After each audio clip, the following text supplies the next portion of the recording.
Baik, kita mulai. Selamat pagi. Assalamualaikum warahmatullahi wabarakatuh. Waalaikumsalam warahmatullahi wabarakatuh. Warahmatullahi wabarakatuh. Hari ini kita akan membahas tentang seleksi massa dan galur murni ya pada mata kuliah teknik pemuliaan tanaman. Ya, pada seleksi massa, kita bahas seleksi massa terlebih dahulu. Ini adalah metode pemulihan tanaman yang paling tua ya semenjak manusia mengenal bercocok tanam dan melakukan domestikasi, mengambil eh, spesies dan genotipe-genotipe unggul ya dari tanaman liar, lalu kemudian dibudidayakan, maka sudah dikenal itu namanya seleksi massa. Dan seleksi tentu pada saat itu belum namanya seleksi massa. Menyeleksi tanaman-tanaman sesuai dengan perform yang ada, kemudian ditanam ya untuk dibudidayakan itu berarti telah melakukan seleksi massa. Dengan demikian, maka seleksi massa ini adalah metode pemulihan yang paling tua dan secara terus-menerus petani melakukan seleksi massa untuk mendapatkan genotipe unggul pada eh, tahun-tahun berikutnya, pada pertanaman berikutnya. Nah, seleksi ini berdasarkan atau didasarkan pada penampilan fenotip yang tampak ya sesuai dengan preferensi konsumen baik pada saat itu maupun pada yang jelas preferensi konsumen pada saat budidaya itu dilakukan ya. Budidaya tanaman itu dilakukan. Jadi kalau pada saat ini berarti apa kira-kira yang diinginkan oleh konsumen pada saat ini berdasarkan fenotip yang ada tanpa adanya pengujian progeni, tanpa adanya disilangkan dengan yang lain. Ya, tidak ada pengujian turunan, ya. Eh, jadi tidak ada informasi genetik di situ. Kalau pengujian turunan berarti kan informasi genetik. Bagaimana apa genetik itu akan terlihat jika dikawinkan dengan yang lain terhadap turunan yang ada. Ya. Nah, ini murni fenotip yang tampak, ya. Dan fenotip-fenotip tersebut ini mempunyai penampilan yang sama untuk semua tanaman dan kemudian dikumpulkan benihnya dijadikan satu diseleksi di bulk gitu ya. Nah, jadi tanaman-tanaman terpilih yang punya penampilan yang sama maksud saya. Nah, di tanaman-tanaman terpilih yang punya penampilan yang sama, kemudian benihnya di bulk dijadikan satu, kemudian ditanam lagi, lalu kemudian diseleksi kembali. Demikian seterusnya sampai menjadi varietas baru. Nah, tujuan dari seleksi massa adalah mengurangi keragaman genetik dari suatu populasi ya. Sekarang kita masih menggunakan rezim bahwa varietas itu harus seragam ya. Karena varietas itu harus seragam, maka karakter-karakter yang sesuai dengan harapan itu diambil, yang tidak sesuai dibuang, sehingga lama-kelamaan seluruh tanaman yang ada tampilannya akan sama sesuai dengan hasil seleksi kita, ya sesuai dengan fenotip yang kita inginkan. Nah, secara bersamaan tentu ketika kita mengambil tanaman-tanaman yang sesuai dengan preferensi kita, yang tidak sesuai dibuang, itu akan meningkatkan frekuensi gen dari tanaman-tanaman yang atau karakter-karakter yang sesuai tadi. Ya, jadi misalnya kalau pada kacang tanah itu eh, polong 2, polong 3 dalam populasi, kemudian kita berharap jumlah biji dalam satu polong ya berpolong apa namanya biji 2, polong berbiji 2 dan polong berbiji 3. Jumlah polong yang berbiji 3 itu kita ambil ya. Jadi misalnya polong yang berbiji 3 itu eh, apa namanya dalam satu tanaman itu mayoritas artinya lebih dari 50%. Polong yang berbiji 3 itu ada sekitar 30% dari total tanaman. Misalnya ada 1.000 tanaman, ternyata hanya ada 300 tanaman yang mayoritas ya polongnya berbiji 3. Maka dari 300 tanaman itu diambil ya, digabungkan seleksi pool, ya, digabungkan kemudian ditanam pada generasi berikutnya. Dengan harapan bahwa pada generasi berikutnya yang tadinya hanya 30% dari jumlah tanaman yang berpolon berbiji 3 itu meningkat ya 40% atau 50%, bagus kalau sudah di atas 50% ya. Lama-kelamaan frekuensi gennya akan meningkat dan pada akhirnya nanti semua berpolong 3. Nah, kalau sudah seperti itu maka berarti siap untuk dilepas. Jadi tujuan seleksi massa adalah itu. Nah, apa manfaatnya, apa kegunaannya seleksi massa tersebut? Yang pertama adalah perbaikan populasi landrace. Nah, ini populasi landrace biasanya mempunyai struktur homogen tapi maaf, heterogen tetapi homozigot. Ya, apakah itu padi lokal misalnya, ada yang tinggi, ada yang pendek, macam-macam ya. Tapi dia sudah homozigot karena dia tanaman menyentuh sendiri. Ya, kacang tanah misalnya ya. Kacang tanah itu sudah homozigot, tetapi dia beragam karena tidak ada yang melakukan seleksi ya dengan baik. Nah, agar populasi landrace itu menjadi lebih baik dan seragam, maka dilakukan seleksi massa. Yang tidak sesuai dibuang, yang sesuai di ini dipertahankan. Misalnya akan menyeleksi varietas lokal, populasi landrace itu varietas lokal itu terhadap aromatik ya. Ya. Aromatik itu padi-padi aromatik itu ketika panen berasnya sudah tercium ya aromanya. Nah, diseleksi tanaman-tanaman yang aromanya sangat kuat, ya, tajam, yang kurang kuat disingkirkan. Nah, lama-lama setelah beberapa generasi, ya harapan kita adalah populasi tersebut mempunyai eh, aroma yang kuat, yang bagus, gitu ya. Itu kegunaan yang pertama. Kegunaan yang kedua adalah pemurnian varietas galur murni untuk mempertahankan identitas varietas. Sebagai contoh, tadi saya sampaikan pada kacang tanah, varietas gajah ini sudah lama sekali dilepas varietas gajah. Varietas gajah itu polongnya berbiji 2, ya. Tapi belakangan gajahnya sudah macam-macam, ya. Sudah eh, apa warnanya pun sudah beda ya. Harusnya warna krem menjadi warna merah misalnya. Harusnya bijinya 2 menjadi biji 3 karena setelah dilepas petani memperbanyak sendiri, mungkin tercampur, mungkin ada mutasi ya dan sebagainya.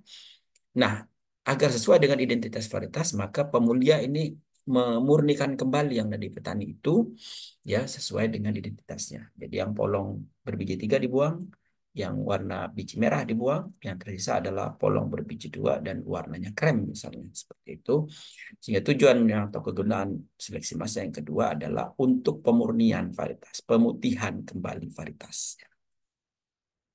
Nah, yang ketiga, ini varietas memiliki horizontal resisten. Biasanya dengan ini maka dia tidak terlalu kuat ketahanannya, ketahanannya medium ya. Lalu ketahanan medium itu adalah ciri dari ketahanan horizontal ya. Kemudian ada istilah seleksi massa langsung dan seleksi massa tidak langsung. Jadi, seleksi massa langsung itu langsung dilakukan terhadap sifat-sifat yang ingin diperbaiki. Jadi misalnya sifat-sifat yang diperbaiki adalah produktivitas. Maka seleksi massa langsung atau seleksi langsung terhadap produktivitas. Mungkin produktivitasnya satuannya pertanaman. Jadi produktivitas bobot bolong pertanaman kalau pada pada eh, kacang tanah misalnya. Kalau pada padi adalah bobot gabah eh, kering panen ya per tanaman misalnya. Nah, dari tanaman-tanaman yang mempunyai bobot yang baik, ya, nanti ada standar, harus ada standar, misalnya berapa gram per tanaman itu yang bagus, itulah yang dipilih. Tanaman-tanaman yang punya produktivitas tinggi, yang di atas standar itu yang dipilih, lalu kemudian dicampur dengan yang lain tadi, ya jadikan ya benihnya. Ya. Jadi pemilihan didasarkan pada fenotipe yang langsung terhadap karakter yang kita harapkan. Yang berikutnya adalah seleksi massa tidak langsung. Jadi kalau kita ingin menargetkan produktivitas tinggi, mungkin seleksi massanya tidak didasarkan kepada langsung produktivitas. Mungkin kita menyeleksi yang jumlah malainya kalau pada padi itulah di atas 250 ya, gabah per malainya ya. Gabah per malai 200, lebih dari 250. Jumlah anakan 16 12 sampai 16 misalnya ya, tetapi produktif semua dengan jumlah gabah per malai di atas 250. Dengan harapan bahwa dengan jumlah malai di atas 250 jumlah anakan itu 16, sedang-sedang saja dan produktif semua, maka produktivitas akan meningkat. Seleksi massanya dilakukan terhadap satu karakter untuk meningkatkan kualitas atau meningkatkan kuantitas karakter yang lain. Itu seleksi massa tidak langsung. Lalu macam-macam seleksi. Yang pertama adalah seleksi massa positif. Seleksi massa positif itu tanaman yang mempunyai fenotip yang baik, yang sesuai dengan kriteria yang sudah kita tetapkan, diambil kemudian dipilih, dipilih dan dipindahkan dari lahan. Jadi kalau misalnya tanaman itu ada 1.000, misalnya 30 tanaman tadi, 300 tanaman diambil. Atau kalau 300 terlalu banyak, misalnya hanya 30 tanaman saja dari 1.000, kan sedikit berarti ya. Hanya 30 tanaman saja. Nah, misalnya kita akan menyeleksi kacang tanah yang berpolong lebih dari, yang polongnya lebih dari 2 biji.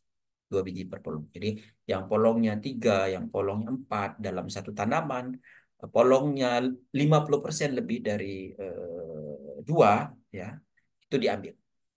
Jadi misalnya hanya dapat 30 tanaman dari 1.000 tanaman.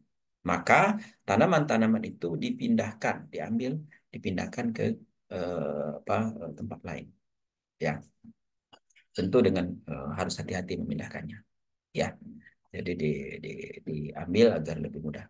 Nah, eh, itu seleksi massa positif. Sementara sebaliknya seleksi massa negatif itu tanaman yang tidak terseleksinya dibuang.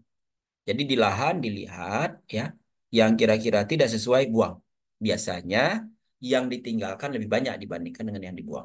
Jadi kalau seleksi massa positif yang poin 1 itu, karena dia cuma sedikit 30 dari 1.000, maka yang 30-nya diambil. Ya, karena dia lebih sedikit. Sementara seleksi massa negatif ini misalnya di atas 90% itu ada di lahan yang jeleknya dibuang, yang tidak sesuai dibuang. Jadi 10%-nya dibuang, ya, seleksi, dibuang, dicabut, ya, dicabut. Tidak perlu hati-hati dalam mencabutnya karena itu harus hanya hanya untuk dibuang saja. Itu seleksi massa negatif yang terpilihnya disisakan di lahan, yang tidak terpilih dibuang. Mirip kita melakukan drawing, ya. Yang ketiga, seleksi massa menggunakan metode Holland. Jadi tanaman ditanam pada lingkungan yang optimum, optimum air, optimum hara, optimum suhu, optimum cahaya, ya, optimum tidak terserang penyakit, semua optimum sehingga penampilannya maksimum. Kita bisa mendapatkan potensi hasilnya seperti apa, ya. Karena potensi hasil tidak akan keluar, tidak akan tampil kalau lingkungannya tidak optimum. Nah, maka dibuat lingkungan optimum sehingga semua gen-gen yang bagus itu terekspresi, muncul. Kita bisa mendapatkan tanaman-tanaman punya produksi yang punya potensi produksi yang baik di lingkungan optimum. Sementara sebaliknya yang poin 4 itu adalah seleksi massa metode Rimphaus itu di lingkungan yang minimum, di lahan marginal. Ya, jadi lahan-lahan yang kurang hara, air kurang, pH rendah, atau aluminium tinggi, ya, dekat pantai misalnya kadar garam tinggi, itu lingkungan minimum. Lalu kita pilih tanaman-tanaman yang tetap bagus, artinya dia mempunyai adaptasi yang bagus, genetik yang bagus pada lingkungan yang minimum. Nanti kita akan mendapatkan varietas-varietas, calon-calon varietas yang punya daya adaptasi bagus di lahan marginal. Nah, itu. Jadi dia masih tetap bagus meskipun ditanam pada lingkungan. Jadi saya kira bisa saja kita lakukan seleksi setiap musimnya beda lingkungan. Musim pertama lingkungan yang optimum, musim kedua lingkungan yang minimum, terus dibolak-balik seperti itu. Yang pada gilirannya kita akan mendapatkan tanaman-tanaman yang adaptasinya bagus, bisa di lingkungan minimum, bisa di lingkungan yang maksimum. Ya, ada pertanyaan?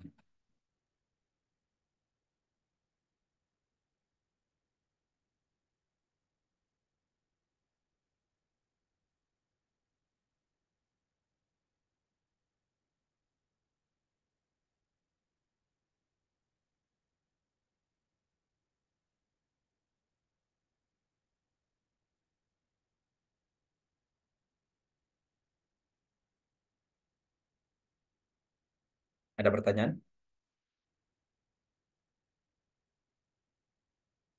Kata Tante Dede suruh beli proplan ini. Udah mau dibawa. Oke. Dibawa ke ini. Baik, berikutnya adalah kelemahan seleksi massa. Ya, seleksi massa. Ini semuanya masih mendengar saya ya, kok diam aja? Masih, Pak. Masih, Pak. Baik, berikutnya adalah kelemahan seleksi massa. Eh,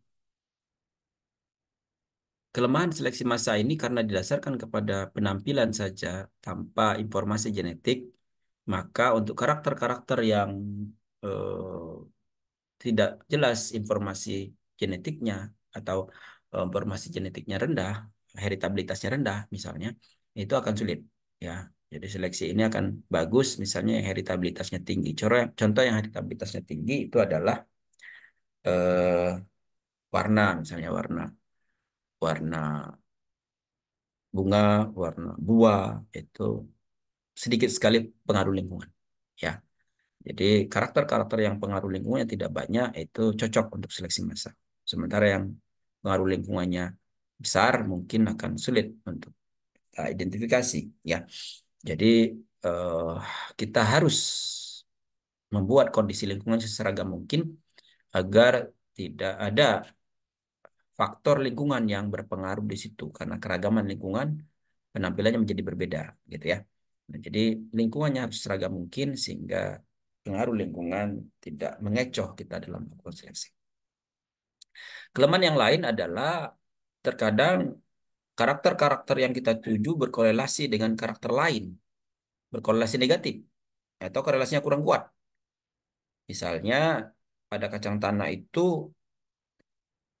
ketahanan terhadap penyakit karat daun itu berkorelasi negatif terhadap produktivitas. Jadi yang rentan karat daun produktivitasnya rendah. Yang tahan karat daun, maaf, yang rentan karat daun produktivitasnya tinggi. Yang tahan karat daun produktivitasnya rendah. Ya, jadi kalau dia produktivitasnya tinggi, rentan karat daun.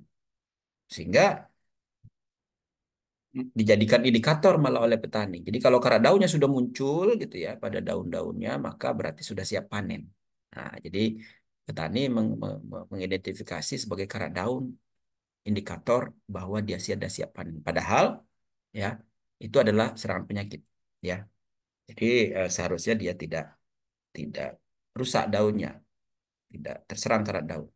Nah, jadi ini akan sulit kita melakukan seleksi. Kalau kita yang melakukan seleksi terhadap yang tahan terhadap karat daun, maka akan terikut yang produktivitasnya rendah karena ketahanan terhadap karat daun terpaut dengan gen produktivitas rendah.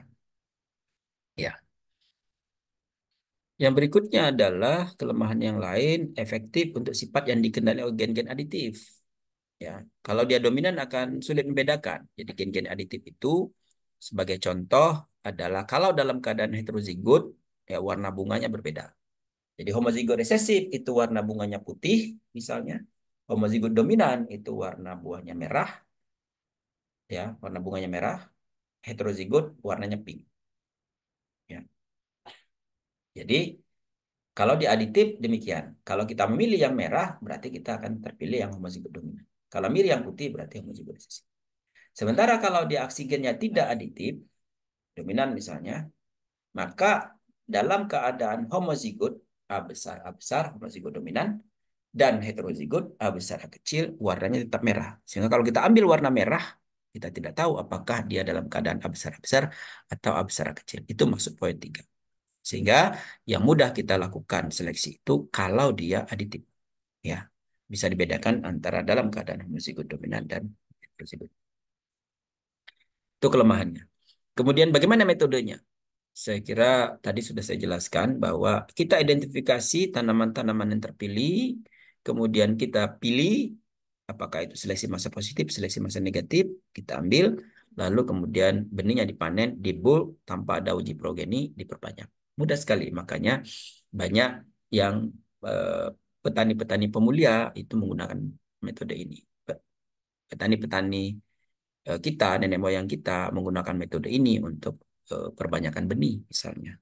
Ya, jadi misalnya sebelum panen raya, sebelum dipanen semua, petani mengidentifikasi tanaman-tanaman yang bagus, dipanen terlebih dulu tanaman yang bagus, dikumpulkan jadi satu, lalu digunakan untuk benih pada musim berikutnya. Mereka telah melakukan seleksi massa. Gitu. Nah, itu. Jadi seleksi massa itu semudah itu. Pilih, cocok, ambil tanamannya, gabungkan benihnya, tanam pada generasi berikutnya. Itu seleksi massa.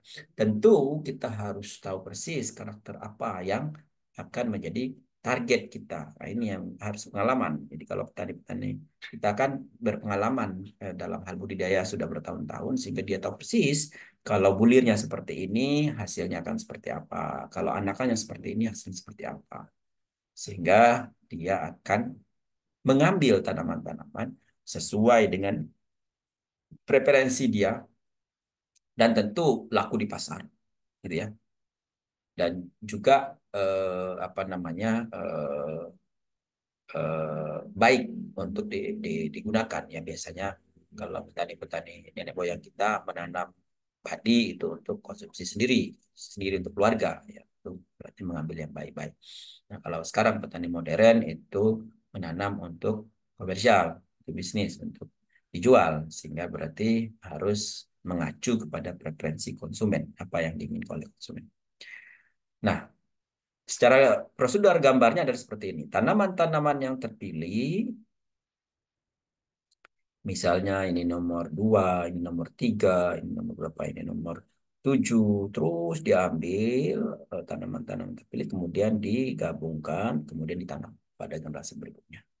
Ya, dengan harapan bahwa tadi tanamannya mengerucut kepada karakter yang mirip, yang sama, yang punya produktivitas bagus, yang mempunyai karakter-karakter yang diharapkan. Ini contoh seleksi massa.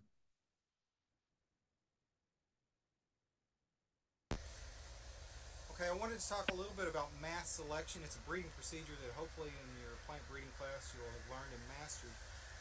But I've got a good example here of a cotton in our cotton breeding program.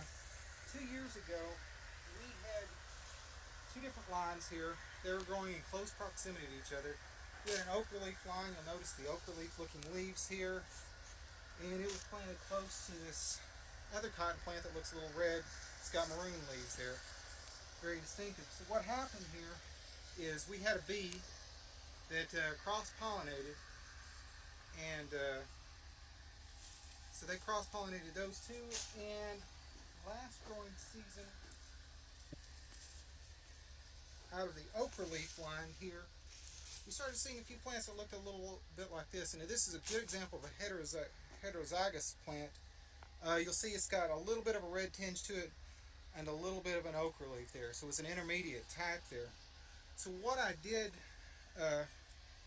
in this big grow out of this ochre leaf is I went through and I mass selected plants that had this intermediate shape because I knew it was a heterozygous between the two types.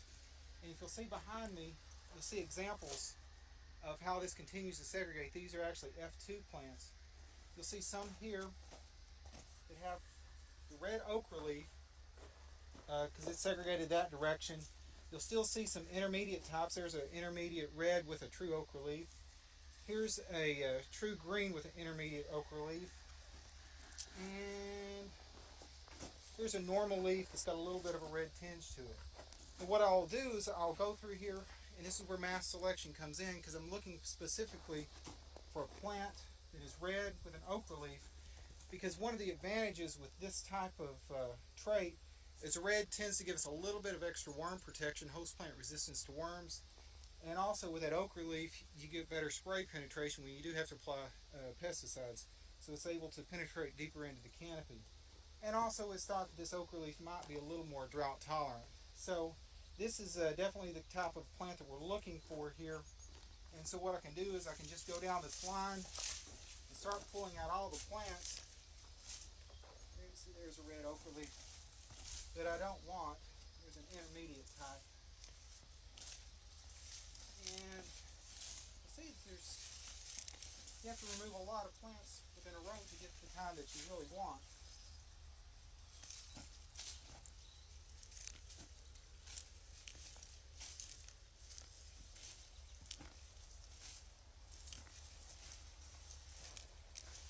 continue that until we just get these red intermediate tops, and that's mass selection. And if you look down here, here's some that I did a few days ago. And so what I'll be able to do is I'll be able to take rows that look like this and thin them down to rows that look like that with only remaining red ochre leaf tops. So in essence, that's a pretty fair example of mass selection procedure. Baik, itu seleksi massa pada kapas ya. Kira-kira dia melakukan seleksi massa positif atau seleksi massa negatif? Silakan. Yang mau jawab.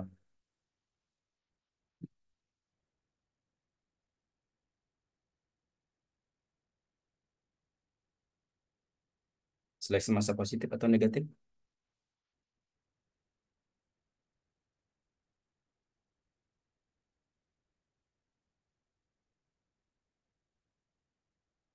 Silakan.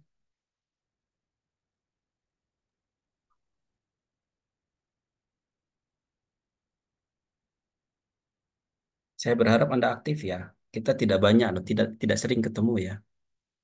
Saya paling beberapa kali pertemuan saja bisa ngisi mata kuliahnya. Jadi sangat disayangkan kalau kita tidak memanfaatkan waktunya untuk mengeksplorasi apa yang saya tahu. Ya, Seleksi massa positif, Pak. seleksi massa positif. Yang lain?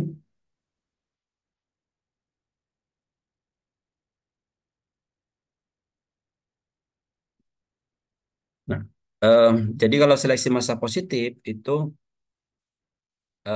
mengambil tanaman di lapangan kemudian dipindahkan, misalnya mau dipindahkan ke rumah kaca, ya apa namanya tanaman-tanaman terpilih itu yang diambil, ya. Sementara kalau dibiarkan di lapangan yang dibuang itu yang tidak diinginkan, maka itu berarti seleksi massa negatif, ya. Jadi seleksi massa negatif itu membuang yang tidak diinginkan, membiarkan yang diinginkan di lapangan. Dengan demikian berarti contoh tadi adalah seleksi massa negatif, ya. Yang disisakan yang beberapa tadi tanamannya di lapangan. Ya, meskipun tadi saya sampaikan seleksi massa negatif biasanya adalah yang dibuang lebih sedikit daripada yang disisakan. Kalau tadi contohnya yang dibuang lebih banyak daripada yang disisakan. Ya, tapi ini tetap namanya seleksi massa negatif. Ya. Nah, biasanya seleksi massa negatif ini dilakukan tanaman-tanaman yang belum berbunga agar tidak mencemari satu sama yang lain. Jadi, tanaman tersisa yang terseleksi itu adalah tanaman yang bagus-bagus, tetapi polennya belum dicerbuki dari polen asing yang kurang bagus. Karena polen yang kurang bagus, dengan demikian maka tanaman-tanaman yang kurang bagus itu segera dibuang sebelum polennya keluar. Ya, nanti pada saat sudah masuk fase generatif, ya sudah masuk fase biji, diseleksi kembali kira-kira mana yang mempunyai penampilan yang terbaiknya. Ya, jadi ini seleksi massa negatif. Itu seleksi massa. Yang berikutnya adalah seleksi galur murni. Seleksi galur murni adalah seleksi tanaman tunggal yang homozigot dari populasi beragam untuk kemudian diperbanyak sebagai galur murni. Ini beberapa varietas ini lokal sering menggunakan seleksi galur murni. Ini untuk tanaman-tanaman yang mempunyai genetik homozigot tetapi penampilannya beragam bisa menggunakan ini. Padi lokal, kacang tanah lokal, kacang panjang, semua kacang-kacangan itu adalah varietas galur murni, ya. Sehingga seleksi bisa menggunakan seleksi galur murni. Kacang korong, koro pedang, apapun juga ya kacang-kacangan di lokal bisa kita menggunakan seleksi galur murni yang dikembangkan pertama kali oleh botanis Denmark Johnson tahun 1903. Teorinya adalah keragaman dalam populasi heterogen berasal dari keragaman genetik dan lingkungan. Sedangkan keragaman dalam galur berasal dari keragaman lingkungan. Dengan demikian maka tanaman-tanaman yang tadinya heterogen, homozigot, diseleksi kemudian menjadi homozigot homogen. Nah, ini Johnson melakukan seleksi, ya, mengambil biji-biji, memisahkan biji yang besar, biji kecil, kemudian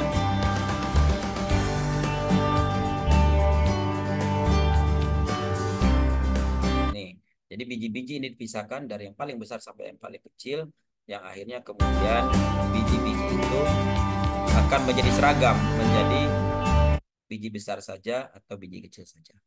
Gitu ya. Sehingga jadilah varietas yang berbiji besar dan berbiji kecil. Itu seleksi galur murni Johnson. Jadi metodenya adalah pilih individu-individu yang sesuai dengan harapan kita, kemudian di digalurkan di sini. Pilih individu-individu yang sesuai harapan, kemudian ditanam dalam satu baris. Setiap individu itu benihnya ditanam pada satu baris pada generasi berikutnya. Jadi satu individu satu baris, satu individu satu baris, dan seterusnya. Kemudian seleksi lagi, seleksi baris sekarang.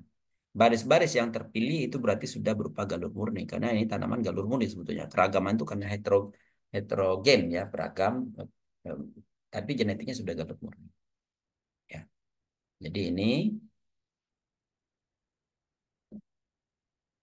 kemudian tanaman-tanaman terpilih dibuat berulangan, kemudian diuji, ya, diuji. Hasil pengujian itulah menjadi varietas baru. Ya, jadi beda dengan seleksi massa tadi, tanaman-tanaman terpilih dikumpulkan jadi satu, jadi varietas. Sementara seleksi galur murni, tanaman-tanaman terpilih digalurkan untuk mengevaluasi galur-galurnya. Jadi yang terpilih yaitu adalah galur-galur yang sudah seragam, yang punya penampilan bagus, yang tidak seragam, yang kurang bagus, itu tidak dipilih. Ya. Nah, jadi berarti nanti varietas-varietas dihasilkan sesungguhnya berasal dari satu tanaman di awal. Satu tanaman dibariskan, kemudian berulangan, ya diuji dan seterusnya sehingga jadilah varietas baru. Ada pertanyaan? Jadi kita sudah bicarakan tentang seleksi massa dan seleksi galur murni, di mana tidak didahului dengan persilangan. Jadi seleksi massa, seleksi galur murni itu tidak dahului persilangan, ya. Jadi hanya menyeleksi saja dari populasi-populasi yang ada di alam atau populasi bersegregasi. Populasi di alam berarti nanti jadi varietas lokal. Populasi bersegregasi itu menjadi varietas hasil pemulihan. Nah, itu saja yang dilakukan ya tanpa melalui persilangan. Dapatlah varietas. Ya. Jadi terutama untuk tanaman-tanaman yang sulit untuk melakukan persilangan buatan. Jadi saya kira seleksi massa dan seleksi galur murni itu yang dilakukan tanaman hias misalnya, ya jawer kotok misalnya, apa namanya,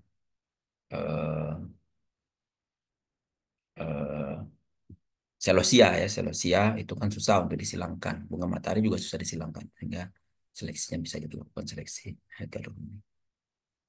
Baik, kalau tidak ada pertanyaan, kita cukupkan sampai di sini. Terima kasih atas perhatian Anda. Saya akan share nanti videonya di YouTube. Terima kasih. Assalamualaikum warahmatullahi wabarakatuh. Waalaikumsalam. Waalaikumsalam. Waalaikumsalam warahmatullahi wabarakatuh. Makasih Bapak. Sama-sama.